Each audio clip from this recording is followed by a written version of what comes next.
বিশ্বের দরবারে বাংলাদেশের সম্মান ক্ষুণ্ণ হচ্ছে।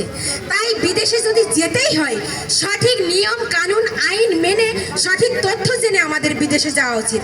আচ্ছা, আমরা কি বলতে পারবো বিদেশে যদি যেতে হয় তাহলে সঠিক তথ্যের জন্য আমরা কোথায় যেতে পারি? ও আপা, আমি বলবো। আচ্ছা বলেন।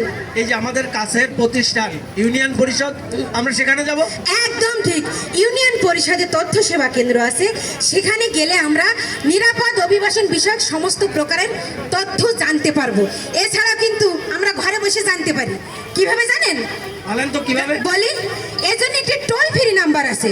সেই নাম্বারটা হচ্ছে 16135। এই নাম্বারে কল করলে আপনার ফোন থেকে একটি টাকাও কাটবে না।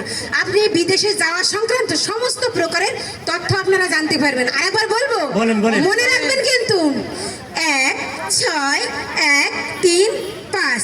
এইবার বলেন তো, বিদেশে গিয়ে যদি আমরা কোনো বিপদে পড়ি তাহলে কোথায় সহযোগিতা নিতে পারি? কোথায়? আচ্ছা বলেন। আত্মীয় স্বজন, বন্ধু বান্ধব, আর হচ্ছে বাংলাদেশ দূতাবাস। একদম ঠিক। আমার জন্য একটা তালি হয়ে যাক। সুন্দর। আত্মীয় স্বজন যদি থাকে আর বন্ধু বান্ধব সবার কম বেশি থাকে, বাংলাদেশ দূতাবাস। এছাড়াও কিন্তু একটা নাম্বার আছে, সেই নাম্বারটা বলি। সেই নাম্বারটা হচ্ছে +8 8 09 6 10 10 20 30। আবার কি বলবো? আর একবার বলি, +8 হচ্ছে বাংলাদেশের কোড নাম্বার। এখানে যারা আছেন অনেকেই জানেন। 8+8 হচ্ছে বাংলাদেশের কোড নাম্বার। +8 8 09 6 10 10 20 30। এই নাম্বারে কল করলে আপনারা সকল প্রকার সহযোগিতা পেতে পারেন। দেখেন, মানব পাচার হচ্ছে জঘন্যতম অপরাধ। আর এই অপরাধ কার্য রোধ করা সরকারের বা IOM এর একার পক্ষে সম্ভব নয়।